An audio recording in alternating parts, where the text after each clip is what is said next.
সব থেকে ভালো বন্ধু।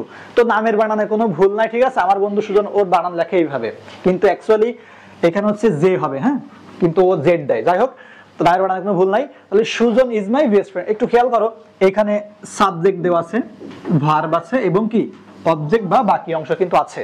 তো এমন যখন সোজা সাপটা সহজ সরল কোনো বাক্য তোমরা দেখবা, সেন্টেন্স যখন দেখবা, তখন বুঝতে হবে এটা একটা অ্যাসার্টিভ সেন্টেন্স, যার বাংলা হচ্ছে বর্ণনা বা বিবৃতিমূলক বাক্য। তাহলে এইটা ক্লিয়ার হইছো সবাই? ক্লিয়ার? ওকে। আচ্ছা, তারপরে ইন্টারোগেটিভ সেন্টেন্স। এখন ইন্টারোগেটিভ সেন্টেন্সের বাংলা কি? প্রশ্নবোধক বাক্য। দেখো, এর অর্থের মধ্যেই কিন্তু এর সংজ্ঞা লুকিয়ে আছে। কি বলছে? যে ইন্টারোগেটিভ সেন্টেন্সের বাংলা হচ্ছে প্রশ্নবোধক বাক্য। তাহলে কি বুঝলাম? যে সেন্টেন্স দ্বারা বা যে বাক্য দ্বারা প্রশ্ন করা বোঝায় বা প্রশ্ন করা হয়, তাকে বলা হয় কি? Interrogative sentence. তো এখন প্রশ্ন করা হয় কিভাবে এটা বুঝতে হবে। অনেকেই বলে হচ্ছে ডাব্লিউএইচ প্লাস ভার্ব প্লাস বাকি অংশ। যেমন দেখো, তোমাদের শীটে মনে হয় দেওয়া আছে, সম্ভবত দেওয়া আছে auxiliary verb, subject, main verb, বাকি অংশ, তারপর ডাব্লিউএইচ কোশ্চেন। এক কথায় আমরা জানি যে হচ্ছে কিভাবে ইন্টারোগেটিভ সেন্টেন্স তৈরি করা হয়। এটা মুছে ফেললাম, হ্যাঁ, কথা হয়েছে? আচ্ছা, ইন্টারোগেটিভ সেন্টেন্স। তো সাধারণভাবে আমরা জানি যে ইন্টারোগেটিভ সেন্টেন্সের প্রথমে ডাব্লিউএইচ কোশ্চেন থাকে। সব সময় কি ডাব্লিউএইচ কোশ্চেন থাকে? ডাব্লিউএইচ কোশ্চেন থাকতে পারে, আবার কি ভার্ব থাকতে পারে। সেটা হতে পারে কোনো বি ভার্ব, হতে পারে কোনো মডেল ভার্ব, তাই না?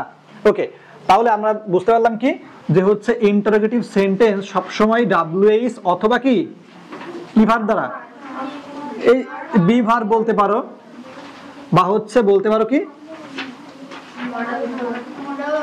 আচ্ছা, মেইন ভার্ব। মনে করো যে এখানে ডাব্লিউএইচ থাকতে পারে, বি ভার্ব থাকতে পারে, কোনো মেইন ভার্ব থাকে, মানে প্রিন্সিপাল ভার্ব যাকে বলা হয়, থাকতে পারে হচ্ছে কোনো মডেল ভার্ব, প্লাস কি বসে বলো তো?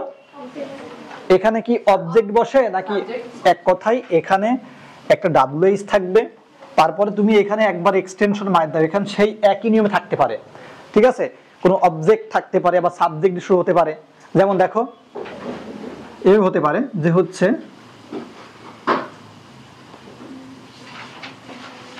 What's your name. কি বলছে? যে হোয়াটস ইউর নেম, তোমার নাম কি? এটা শুরু হয়েছে কি দিয়ে?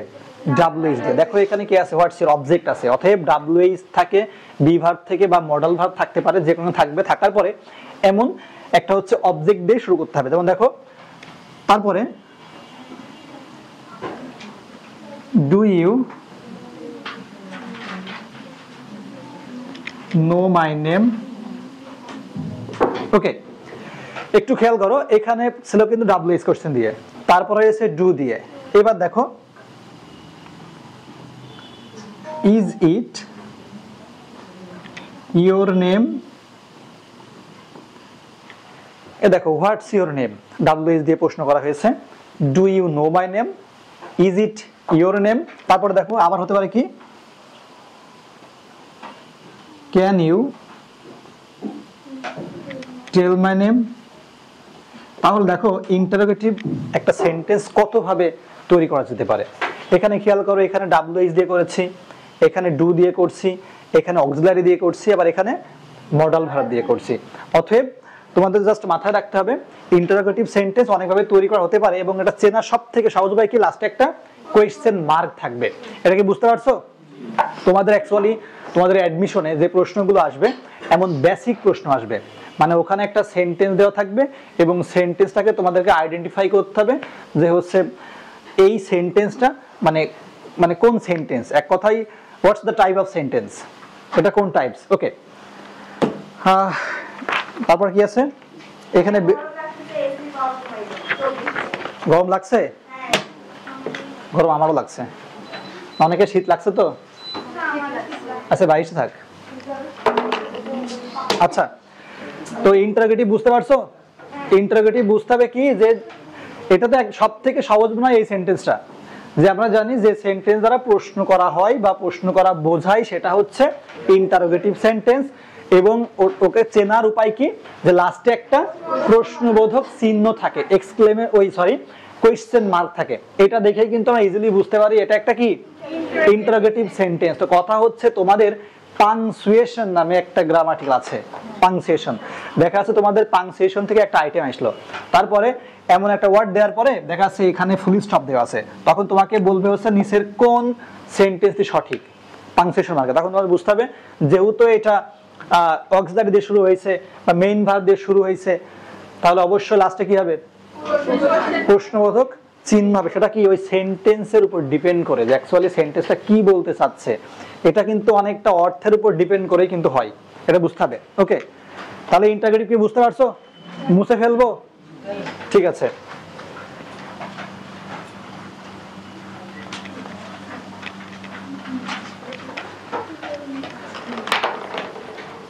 ওকে, তাহলে অ্যাসার্টিভ ক্লিয়ার, ইন্টারোগেটিভ ক্লিয়ার। এবার দেখো ইম্পারেটিভ সেন্টেন্স। ইম্পারেটিভ সেন্টেন্স তো এখন সাধারণ অর্থে আমরা গতদিন যখন ন্যারেশন করছিলাম তোমাদের ইম্পারেটিভ নিয়ে বিশদ আলোচনা করেছিলাম। তো এখন ইম্পারেটিভ সেন্টেন্সের বাংলা কি? অনুজ্ঞা সূচক বাক্য। অনেকেই অনুজ্ঞা বলতে কি সেটা বোঝে না। সাধারণত অনুজ্ঞা সূচক বাক্য বলতে বোঝায় যে বাক্য দ্বারা বা যে সেন্টেন্স দ্বারা আদেশ, উপদেশ, নিষেধ, অনুরোধ ইত্যাদি বোঝায়। কি বললাম? আদেশ হতে পারে, উপদেশ হতে পারে, অনুরোধ হতে পারে, নিষেধ হতে পারে। তো এখন এই চারটার উপর ডিপেন্ড করে মূলত ইম্পারেটিভ সেন্টেন্স হয়ে থাকে।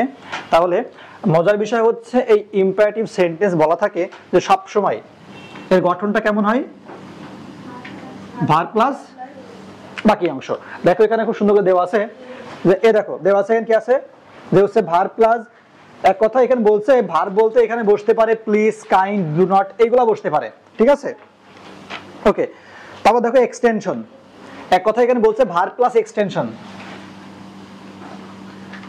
এক্সটেনশন মানে কি? বাকি অংশ। আর এখানে যে ভার্ব দিছে না, এই ভার্ব বলতে এখানে হতে পারে কি? প্লিজ, হতে পারে হচ্ছে নেভার, হতে পারে হচ্ছে কাইন্ড, কাইন্ডলি না, আর কি হতে পারে? শোনো আরেকটা আছে লেট,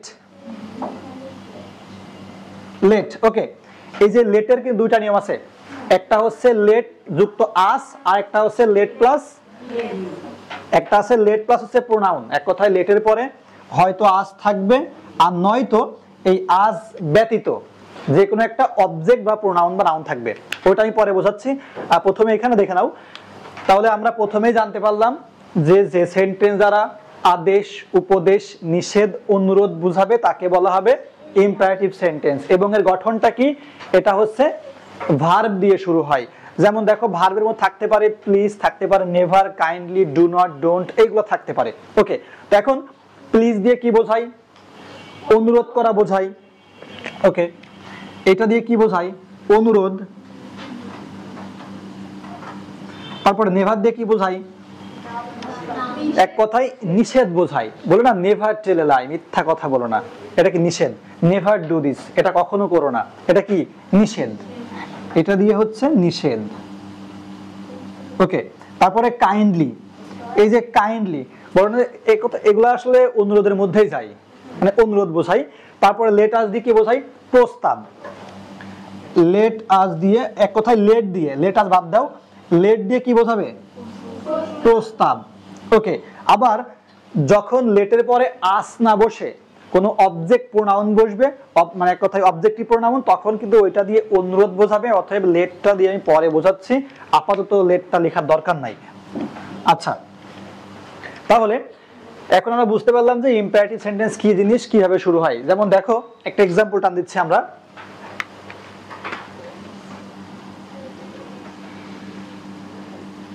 ডু দা ওয়ার্ক, কাজটি করো। তারপরে never tell a lie,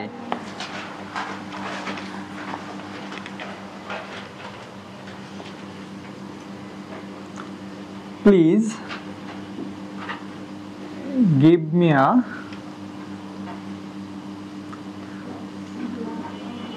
glass of water. Okay, এখানে তিনটা সেন্টেন্স খেয়াল করো, এখানে বলা হচ্ছে ডু দা ওয়ার্ক, কাজটি করো। এটা দেখে কিন্তু বোঝা যাচ্ছে কি সে একটা আদেশ করতেছে, একটা হুকুম করতেছে।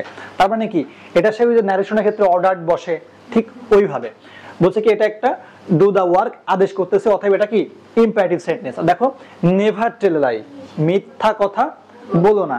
তো এখন এটা অনেকেই বলতে পারে যে উপদেশ দিচ্ছে, অনেকেই বলতে পারে নিষেধ করতেছে।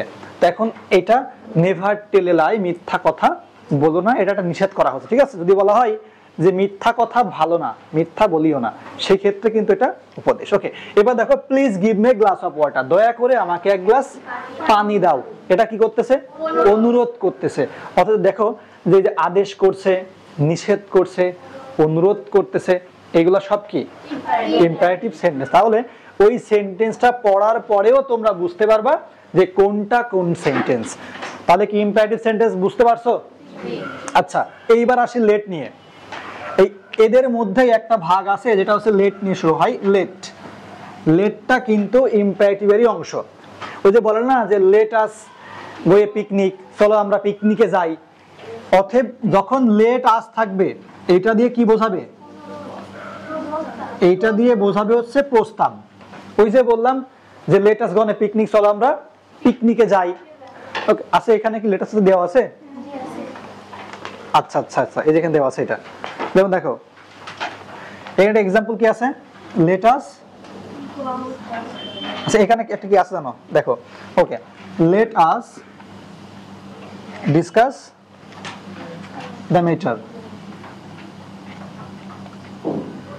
এই যে let us discuss the matter বলছে কি এই বিষয়টা নিয়ে চলো আমরা কি আলোচনা করি।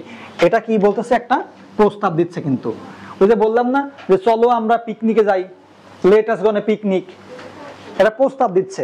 যখন এই লেটের পরে অর্থাৎ লেট প্লাস আস না থেকে, একটা হচ্ছে লেট প্লাস আস, একটা হচ্ছে কি দেখো কি বলছে এখানে দেওয়া আছে, হ্যাঁ, লেটের পরে আস ব্যতীত যদি কোনো অবজেক্টিভ প্রোনাউন থাকে তাহলে কি বসবে? সেটা হচ্ছে অনুরোধ বোঝায়। যেমন দেখো দেওয়া আছে যে হচ্ছে let plus,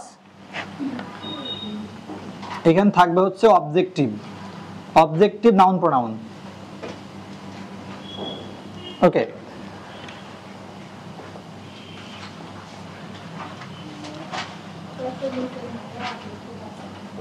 let them do the work। খেয়াল করো এখানে বলেছে লেট আস, আমি আগেই বলেছি লেট আস দ্বারা প্রস্তাব বোঝাবে। আর লেট প্লাস অবজেক্টিভ প্রোনাউন, এখন অবজেক্টিভ প্রোনাউন তো চিনো, ওই যে আই, মি, মাই, এখানে অবজেক্ট কোনটা বলো তো? মি। হি, হিম, হিজ, দে, দেম, দেয়ার, এখানে দেমটা কি অবজেক্টিভ। এই দেখো এটা হচ্ছে অবজেক্টিভ প্রোনাউন। তাহলে কি বুঝলাম? যে লেটের পরে যদি আস থাকে সেটা দিয়ে কি বোঝায়? প্রস্তাব। আর লেটের পরে যদি কোনো অবজেক্টিভ প্রোনাউন চলে আসে সেটা দিয়ে কি বোঝাবে? অনুরোধ। Let them do the work, দয়া করে ওদের কাজটি করতে দাও, এটা হচ্ছে অনুরোধ। আর এখানে বলছে কি late us discuss the matter, চলো আমরা বিষয়টা নিয়ে আলোচনা করি। বিষয়টা বুঝতে পারছো? লেটের পরে যদি আস না থাকে অনুরোধ, আর লেটের পরে আস থাকলে প্রস্তাব। ক্লিয়ার? ইম্পারেটিভ সব ক্লিয়ার হইছো? ঠিক আছে, মুছে ফেললাম। হ্যাঁ।